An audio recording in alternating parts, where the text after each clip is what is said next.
মাংস বেশি দিন সংরক্ষণের কিছু গোপন টিপস নিজে জানুন, অন্যকে জানান। মাংস সংরক্ষণের সাধারণ পদ্ধতি: ১. হালকা লবণ ও হলুদ দিয়ে মাংসগুলোকে তাপ দিলে তা অনেক দিন সাধারণ তাপমাত্রায় রাখা যায়। তবে খেয়াল করে সকালে এবং বিকালে একবার জাল দিতে হবে, নইলে মাংস গন্ধ হয়ে যাবে। ২.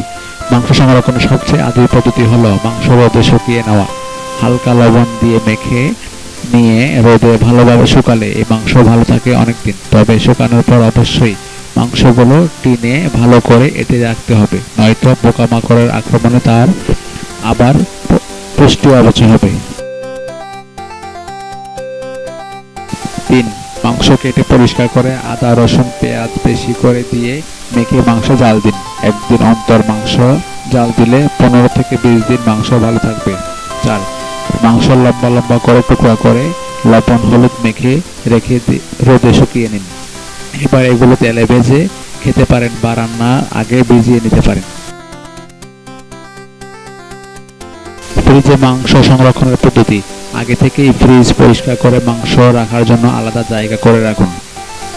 ফ্রিজে পুটলি করে মাংস না রেখে যদি বিছিয়ে প্যাকেট করা হয় তবে বেশি দিন সংরক্ষণ করা যায়। 2. কিছু সলিড মাংস সেদ্ধ করে কাবাবের জন্য রেডি করে রাখা যেতে পারে। 3. মাংস বড় করে টুকরো ও কিছু মাংস কুচি করে কিমা হিসেবে সংরক্ষণ করা যায়। 4. আবার ভিনেগার দিয়েও মাংস সংরক্ষণ করা যায়।